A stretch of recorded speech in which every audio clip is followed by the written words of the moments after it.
नमस्कार dear friends. आज जैसे कि हम परसेंटेज टॉपिक को स्टार्ट कर रहे हैं और परसेंटेज का मतलब क्या होता है पहले मैं उसके बारे में आपको ज़रा बता देता हूँ। परसेंटेज का मतलब होता है किसी भी चीज़ का 100 में किसी का हिस्सा। जैसे आप लोगों को जनरली पता होगा, आप लोगों के कभी एग्ज़ाम दिया होगा तो उसमें आपके जो मार्क्स आते हैं वो कभी 500 के हो जाते हैं, कभी 1000 के हो जाते हैं, बट आप बताते क्या हो कि मेरे तो 70% है, 60% है। इसका मतलब क्या होता है कि 100 में आपका कितना हिस्सा है। जैसे 30% लिखा हुआ है, 30% का मतलब क्या है, 100 में 30। 70% का मतलब क्या होता है, 70 का मतलब होता है 70, 100 में 70। तो यहाँ पे दो चीज़ आपको माइंड में रखनी है। अगर प्रतिशत को कभी भी हटाना होगा तो आप लगा सकते हो 1/100, यानी कि डिवाइड में 100 कर दो। अगर आपको किसी का भी प्रतिशत हटाना है ना तो आप डिवाइड में 100 कर देंगे। जैसे कि 30% है, इसका हमें प्रतिशत हटाना है तो हम क्या कर देंगे, 30/100 यानी कि 3/10 आ जाएगा। अगर अगर हमें किसी को भी प्रतिशत लगाना होगा तो हम मल्टीप्लाई में 100 कर देंगे तो आपका प्रतिशत लग जाएगा। जैसे कि कोई भी जनरली चीज़, जैसे यहाँ 3/10 ही है, अगर 3/10 को मैंने प्रतिशत लगाना होगा दोबारा से मैं 100 से मल्टीप्लाई कर दूंगा। जीरो से जीरो कैंसिल होने के कारण क्या हो जाएगा, आपका 30% आपका आंसर आ जाएगा। ठीक है दोस्तों, तो हम कुछ फ्रैक्शंस के बारे में देखते हैं जो आपको इम्पोर्टेंट है। तो आइए हम बढ़ते हैं। तो जैसे कि मैंने आपको ये बताया है, तो अब हम कुछ ऐसी फ्रैक्शंस करते हैं, ऐसी फ्रैक्शंस को याद रखते हैं जो आपका बेनिफिट होगा। जैसे अब सभी को पता है वन, वन को अगर मैंने परसेंटेज में बनाना है, परसेंटेज लगाना है, तो कितने से मल्टीप्लाई करूंगा भाई, 100 से, तो कितना हो जाएगा 100%। मतलब वन का मतलब क्या होता है 100%, या 100% का मतलब भी क्या होता है वन।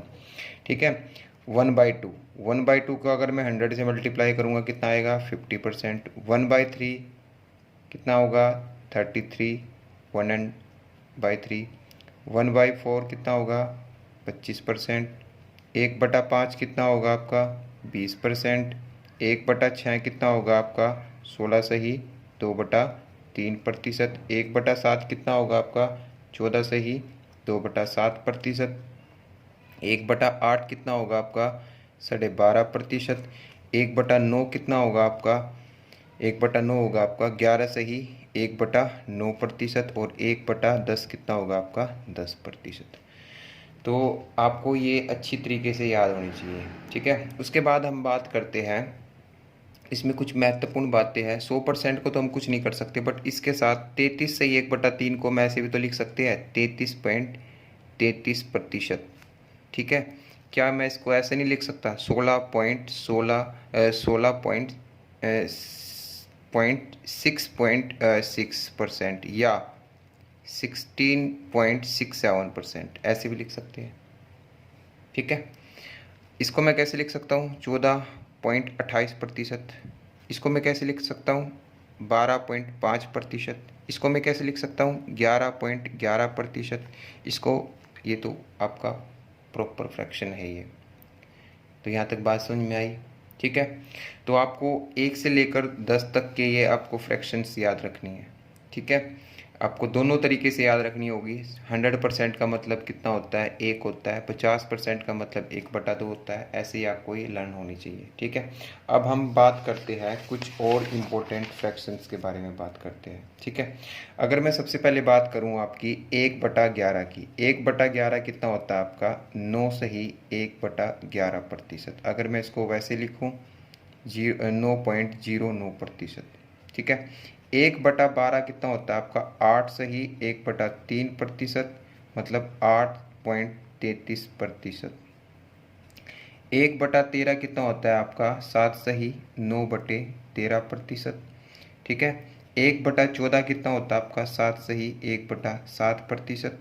1/15 कितना होता है आपका 6 सही 2/3%। 1/16 कितना होता है आपका 6 सही 1/4%। 1/17 कितना होता है आपका 5 सही 15/17%। 1/18 कितना होता है आपका 5 सही 5/9%। 1/19 कितना होता है आपका 5 सही 5/19%। और 1/20 कितना होता है आपका 5%। तो यहाँ तक की जो कहानी थी, यहाँ तक का जो सिलसिला था, आपको याद रखना है। ठीक है, आपको याद करना अच्छी तरीके से। कुछ आपकी इम्पोर्टेंट फ्रैक्शंस जो कुछ याद करनी है, सभी याद नहीं कर सकते हम। 1/24 कितना होता है, 4 से ही 1/6%, 1/25 तो सभी बता ही सकते हैं कितना होगा 4%, और 1/40 कितना होगा आपका, ठीक है। यहाँ लिख देता हूँ, यहाँ पे दिखाई नहीं दे रहा है आपको, ठीक है। 1/20 तक तो आपको दिखाई दिया है, दोबारा मैं आपको बता देता हूँ, ठीक है। क्या लिखा मैंने यहाँ पे, 1/24 जो होगा आपका वो होगा 4 से ही 1/6%, 1/25 कितना होगा आपका 4%, 1/40 कितना होगा आपका 2.5%, यानी कि 2.5%। तो आपको ये फ्रैक्शंस आपको अच्छी तरीके से याद होनी चाहिए। अब इनका बेनिफिट बहुत अच्छी जगह, बहुत ज़्यादा जगह इनका हम यूज करेंगे, और हम इनको डायरेक्ट ही यूज करेंगे। तो मैं कुछ आपको ऐसी फ्रैक्शंस को बना के दिखाता हूँ जिनका हम डायरेक्ट यूज करेंगे, ठीक है। जैसे कि आप लोगों को अगर ये अच्छी तरीके से याद हो जाती है दोनों तरीके से, तो हम कुछ बात कर लेते हैं। आपको पता होगा कि अगर मैं यहाँ पे, ध्यान देना दोस्तों, अगर आपको पता है कि 4/7 लिख देता हूँ, 4/7, तो आपको पता है 1/7, आप पहले इससे पहले बताइए कि 1/7 कितना होता है, 14 सही 2/7 होता है। बट आपको बताना क्या है, 4/7। तो इसका मतलब क्या होगा, आपको इस वाली फ्रैक्शन को कितने से मल्टीप्लाई करना पड़ेगा, 4 से। और आपको इस वाले, जब आपने इसको 4 से किया तो आपने इस वाले को भी 4 से मल्टीप्लाई करना पड़ेगा। तो जब आप इसको 4 से मल्टीप्लाई करोगे तो 14 चौके कितना होता है आपका 56, 4 दूनी कितना होगा आपका 8, और ये कितना हो जाएगा 7। तो क्या ये 8/7 आपका प्रॉपर फ्रैक्शन में लिखा हुआ है, नहीं दोस्तों। तो इसको पता ही है आपको, 56 प्लस में 8/7 लिख सकते हैं। तो 56 प्लस में 8/7 का मतलब कितना होगा, 7 सही 1/7। तो इसको हम लिख सकते हैं 57 सही 1/7%। तो आपको ये पेपर में जो मिलेगा आपको ये मिलेगा, और आपको तुरंत इस बात से यहाँ पे आना है 4/7 पे। तो वो भी बताऊंगा मैं कैसे आएंगे। और ले लेते हैं एग्जांपल, जैसे मान लो आपको लिखा हुआ है 2/3, तो आपको पता है 1/3, 1/3 क्या होता है, 33 से ही 1/3 होता है। बट मुझे 2/3 बताना है, तो उसको मतलब कितने से मल्टीप्लाई करना पड़ेगा, 2 से। तो आपको इस वाले को भी 2 से मल्टीप्लाई, तो जब 2 से मल्टीप्लाई करेंगे तो 33 को 2 से मल्टीप्लाई करो कितना आएगा 66, और इसको 2 से करेंगे तो कितना होगा, तो 66 2/3 आ जाएगा। तो ऐसे करके हम तो ऐसे करके हम इसका फ़ायदा उठा सकते हैं। जैसे और ले लेते हैं एग्जांपल, जैसे आपको पता है 5/6 का एग्जांपल ले लेते हैं। आपको पता है 1/6 कितना होता है, 1/6 होता है 16 2/3%। अब मुझे 5/6 बनाना है तो कितने से मल्टीप्लाई करना पड़ेगा, 5 से। 5 से जब मैं इसको मल्टीप्लाई करूँगा तो कितना होगा, 16 पंजे तो होगा 80 प्लस, और ये कितना होगा 5 दूनी कितना हो जाएगा आपका 10, 10/3। तो 80 प्लस, इसको जब हम सोल्व करेंगे तो कितना लिख सकते हैं, 3 से 1/3। तो आप डायरेक्ट लिख सकते हो 83 सही 1/3%। तो ये चीज़ें आपको लग रहा होगा कि हम ऐसे भी सोल्व कर सकते हैं, बट इनका बहुत बेनिफिट नज़र आएगा, ठीक है, बहुत ज़्यादा बेनिफिट नज़र आएगा। तो आप इसका जब क्वेश्चंस करोगे आपको उसका यूज, आपको खुद ब खुद आपको पता चलेगा कि इनका कितना महत्व है, कितना इनकी वैल्यू है, ठीक है। जैसे कि आप लोगों को मैंने बताया कि ये जो वीडियो है ये उनको काम आएगी जिनके पास मेरे नोट्स हैं। अगर जिनके पास मेरे नोट्स नहीं हैं तो वो क्वेश्चन को ध्यान से देख सकते हैं। तो देखिए, अगर किसी संख्या का, अगर हम पहला क्वेश्चन पढ़ते हैं, अगर किसी संख्या का 14 से ही 2/3 इसी में जोड़ दिया जाता है तो 4096 बनता है, तो वास्तविक संख्या ज्ञात कीजिए। अब आपको पता है 14 से ही 2/7 क्या होता है, 14 से ही 2/7 का मतलब होता है 1/7, सभी को पता है, ठीक है। अभी मैंने आपको बताया, अभी आपको याद भी करनी है, 14 से ही 2/7 का मतलब कितना होता है 1/7। तो थोड़ा सा इस फ्रैक्शन के बारे में भी पता होना चाहिए, इस प्रतिशत के बारे में भी आपको पता होना चाहिए कि 14 से ही 2/7 1/7 होता है। बट इसका यूज करे कैसे इस क्वेश्चन के अंदर, इस क्वेश्चन में इसका यूज ऐसा होता है दोस्तों, जो ये बात बताई जा रही है, जिसके बारे में बताई जा रही है, होती है आपकी वास्तविक संख्या, वास्तविक, ठीक है। ये आपकी क्या है, वास्तविक चीज़ है, वास्तविक संख्या है। और जो ऊपर वाली चीज़ है आपकी वो है आपका रिजल्ट, वो क्या आपका रिजल्ट है, जिसके बारे में बात हो रही है। अब ध्यान देना इस बात पे मैं क्या करना चाह रहा हूँ आपको, ठीक है। आपको यहाँ पे क्या बताया गया कि अगर किसी संख्या का अगर का लगाया तो इसका मतलब संख्या कितनी है आपकी 7। अगर किसी संख्या का 14 से ही 2/7 इसी में जोड़ दिया जाए तो 14 से ही 2/7 का मतलब क्या है, एक की बात हो रही है। या तो आप मैंने बताया था 100 में अगर मैं बात करूंगा तो क्या है, 14 से ही 2/7 प्रतिशत की बात हो रही है। बट अगर मैं 7 में बात करता हूँ तो कितने की बात हो रही है, एक की बात हो रही है। बताया था ना स्टार्टिंग में। तो इस चीज़ का फ़ायदा उठाना है। तो इसका मतलब क्या है कि अगर कोई संख्या 7 है, ठीक है, उसी में अब मैं यहाँ पे दोबारा लिखता हूँ 14 से ही 2/7 को अगर मैं फ्रैक्शन बनाता हूँ तो कितना होगा, 1/7। जोड़ने की बात है तो यहाँ पे प्लस लगा दो। मतलब संख्या 7 है और इसमें कितने जोड़ने की बात की गई है, 1। और जोड़ने के बाद 7 में जब 1 जोड़ देंगे तो 8 होगा। 8 जो यूनिट है ना आपकी, 8 यूनिट, मतलब 8 की वैल्यू दी आपको कितनी, 4096। अगर 8 यूनिट की वैल्यू 4096 है तो 1 यूनिट की वैल्यू हम निकाल लेंगे। 1 यूनिट की वैल्यू कितनी आ जाएगी, 8 पंजे 40 और 8 का मार्क 12 96। बताना क्या है, संख्या कितनी है, 7 यूनिट की वैल्यू बतानी है। तो 7 यूनिट की वैल्यू कितनी हो जाएगी आपके पास, 7 पंजे 35 और 12 सत्ते 84। ये आपका आंसर आ जाएगा। तो आपका फर्स्ट जो होगा, आपका राइट आंसर होगा।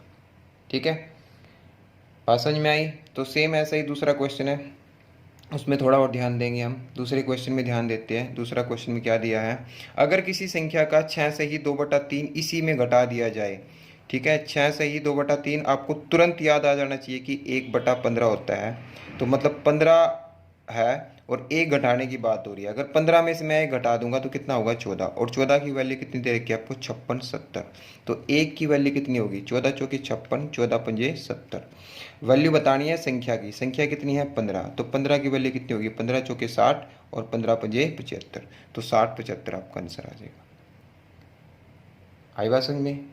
तो बहुत ही आसान है अगर आप इसको इस तरीके से करते हो। ठीक है, अब हम एक क्वेश्चन और ले लेते हैं ऐसा ही। ठीक है, अब इसमें थोड़ी सी स्टेटमेंट को घुमाया गया है, स्टेटमेंट को थोड़ा बदला गया है, उस पर तरफ ध्यान देना है। क्या दिया है, तो अगर हम क्वेश्चन नंबर 3 की बात करते, ध्यान से पढ़िए। अगर किसी संख्या का 11.11% इसी संख्या में जोड़ दिया जाए, ठीक है, अगर किसी संख्या का 11.11% इसी संख्या में जोड़ दिया जाए तो 900 बनता है। तो वास्तविक संख्या बताना है।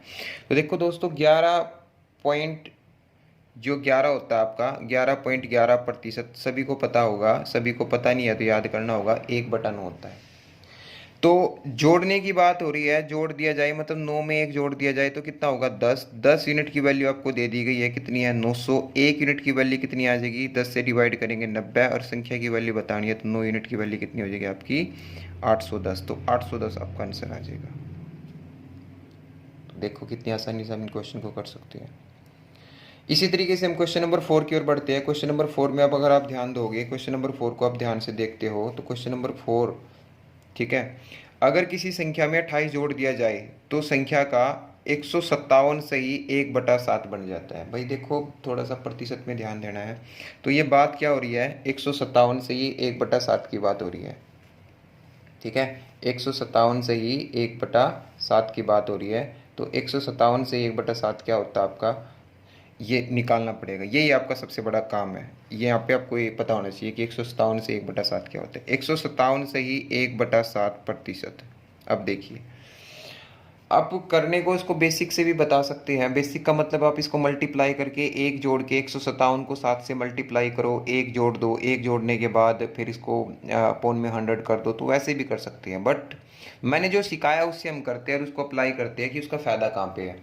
अगर हम ध्यान देते हैं यहाँ पे तो आपको पता है 157 को मैं तोड़ सकता हूँ। क्या लिख सकता हूँ, 100% और प्लस में 57 सही 1/7%। तो 100% का मैंने आपको बताया था, ये 100% होता है आपका एक। और इसको थोड़ी देर के लिए मैं यहाँ ध्यान देता हूँ, यहाँ ध्यान देना आपको पता है 1/7। 1/7 क्या होता है, 14 सही 2/7%।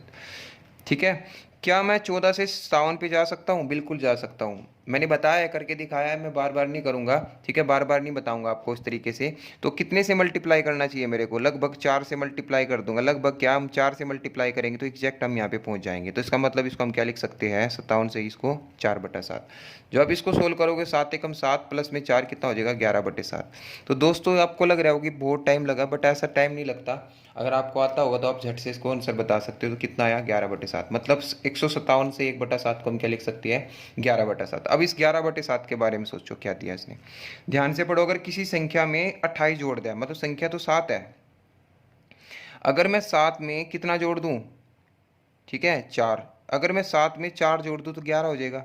ये कह रहा है कि अगर 28 जोड़ दिया जाए तो इतना बन जाता है। अब थोड़ा ध्यान देने की बात है, देखो अब यहाँ पे 4 यूनिट की वैल्यू दी है, ये 28 जो वैल्यू दी है आपको, 4 यूनिट की वैल्यू दी है। 1 यूनिट की वैल्यू कितनी हो जाएगी, 7। वैल्यू बतानी है आपको संख्या की, संख्या कितना है 7, 7 सत्ते कितना हो जाएगा 49, 49 आपका राइट आंसर होगा। ठीक है, तो 49 आपका राइट आंसर होगा, बी आपका यहाँ पे आंसर आ जाएगा। कोई डाउट? तो अब हम 5वें क्वेश्चन की ओर बढ़ते हैं।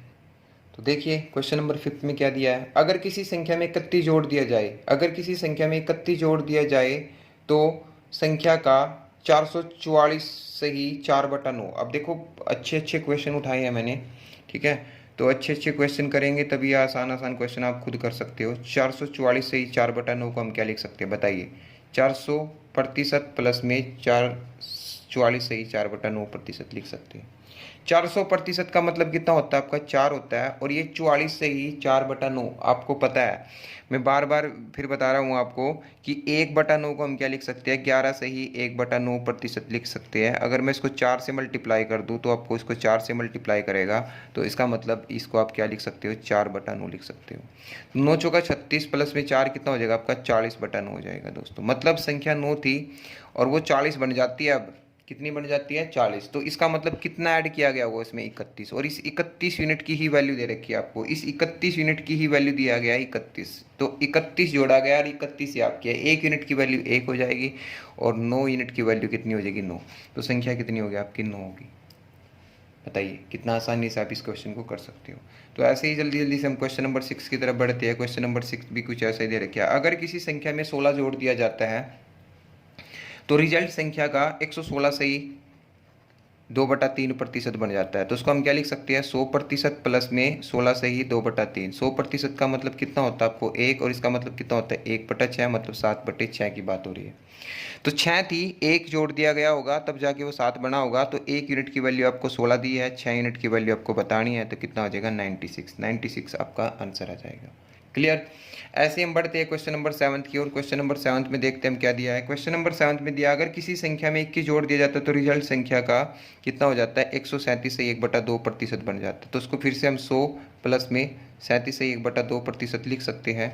तो 100% का मतलब कितना होता है 1, और ये 12.5 का 3 गुना है तो 3/8 हो जाएगा। तो हम लिख सकते हैं 11/8। मतलब संख्या 8 थी, 11 बन चुकी है, तो इसका मतलब कितना जोड़ दिया गया होगा, 3 जोड़ दिया गया होगा।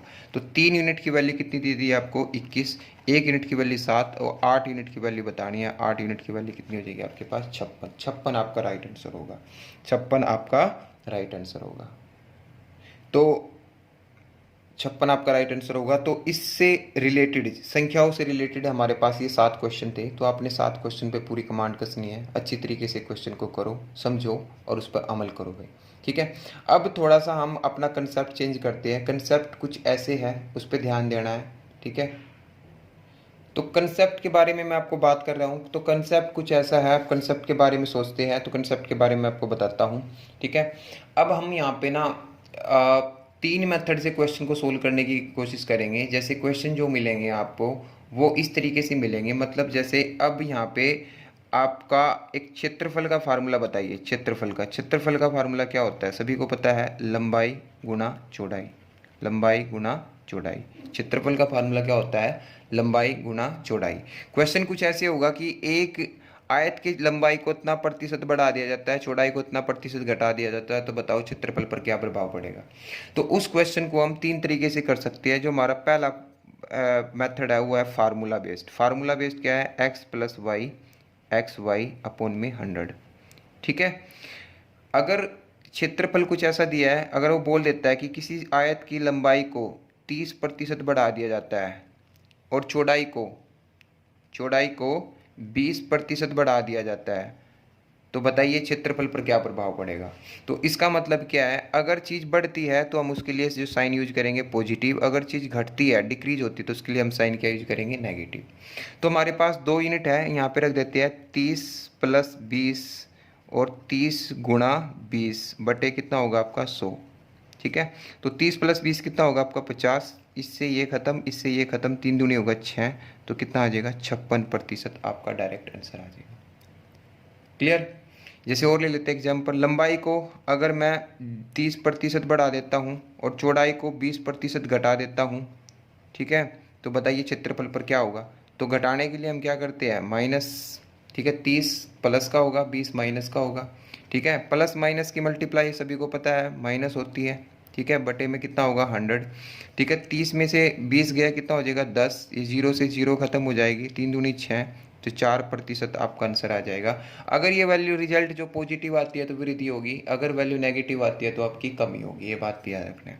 जैसे एक एग्जाम्पल और ले लेते हैं, अगर किसी लंबाई आयत की लंबाई को 30% कम कर दे, इसको भी हम कम कर देते हैं, और चौड़ाई को हम 20% कम कर दें, तो क्षेत्रफल पर क्या इफेक्ट पड़ेगा ये बताना है। जो क्षेत्रफल पर क्या इफेक्ट पड़ेगा, हम फार्मूला लगाते हैं, तो दोनों कम है तो माइनस के 30 माइनस के 20, आपको पता है माइनस माइनस की मल्टीप्लाई क्या होती है, प्लस होती है, ठीक है। ये बात ध्यान देने की है, फार्मूला थोड़ा चेंज होगा यहाँ पे, तो कितना हो जाएगा आपका 50, ये 0 इसकी खत्म, ये 0 इसकी खत्म, कितना हो जाएगा 6, और ये माइनस में आया, इसका माइनस में आया, इसका मतलब क्या होगा 44% की क्या हो गया आपके पास कमी। तो अब ये जो मेथड है ना, आपको ये मेथड आपको कब यूज करना है, अगर आपका जो वैल्यू है ना, जो भी वैल्यू है वो दो चीज़ों के ऊपर डिपेंड है, तब आपको ये फार्मूला यूज करना है। Is that clear. और ये भी तब यूज करना है जब आपके प्रतिशत ना एक इंटीजर वैल्यू हो, इंटीजर मतलब एक फ्रैक्शन में ना दे रखा हो प्रतिशत, आपको तब ये फार्मूला झट से यूज करना है और आपका फटाक से आंसर निकल जाएगा, कोई इफेक्ट नहीं है, कोई लोचा नहीं होगा, आप आसानी से इस क्वेश्चन को सोल्व कर सकते हो। बात समझ में आया। अगर अब हमारी फ्रैक्शन कुछ अगर हमारा प्रतिशत फ्रैक्शन में है, तब हम क्वेश्चन को कैसे करेंगे, तो अब हम उसको सीखते हैं। जैसे मान लेते हैं, ठीक है, ध्यान देना भाई, अब हम कैसे क्वेश्चन को दूंगा मैं, यहाँ पे क्वेश्चन दे दिया, अगर किसी आयत की लंबाई को 14 से ही 2/7% बढ़ा दे, ठीक है, अगर किसी आयत की लंबाई को 14 से ही 2/7% बढ़ा दे और चौड़ाई को 16 से ही 2/3% कम कर दे, तो क्षेत्रफल पर क्या इफेक्ट पड़ेगा। अब ऐसा क्वेश्चन आ जाता है, तो अब आप उसको ऐसे थोड़ा करोगे, क्योंकि आपको पता है ये जोड़ना पड़ेगा या माइनस करना पड़ेगा, तो आपको लिए थोड़ा सिर दर्द होगा। तो इसको हम करते हैं फ्रैक्शन मेथड से। तो प्रतिशत का फ्रैक्शन हमें आता है 14 से ही 2/7%। ऐसा नहीं है कि हम कोई भी किसी भी क्वेश्चन को इस मेथड से कर सकते हैं, बट जो इजी है उसको हम इजी तरीके से करेंगे। क्यों, हम एग्जाम में टाइमिंग बहुत इफेक्ट करती है, तो एग्जाम में टाइमिंग के लिए हम उसको उसी तरीके से करना अच्छा रहेगा, ठीक है। अगर मैं 14 से ही 2/7 की बात करता हूँ तो बढ़ा देंगे, तो यहाँ पे क्या लगाएगा, मैंने बार बार यूज करता हूँ प्लस करेंगे, और 16 से ही 2/3% कम करेंगे, तो इसका मतलब क्या करेंगे, माइनस का निशान यूज करेंगे यहाँ पे। ये बात क्लियर। इसका मतलब क्या है कि लंबाई को बढ़ा दे, तो पहले लंबाई 7 थी, 1 बढ़ा देंगे हम, पहले लंबाई 7 थी, 1 बढ़ा देंगे, अब कितनी हो जाएगी 8, ये होगी आपकी लंबाई। यहाँ तक बात समझ में आई। पहले चौड़ाई 6 थी और अब 1 घटा देंगे, कितनी आ जाएगी 5।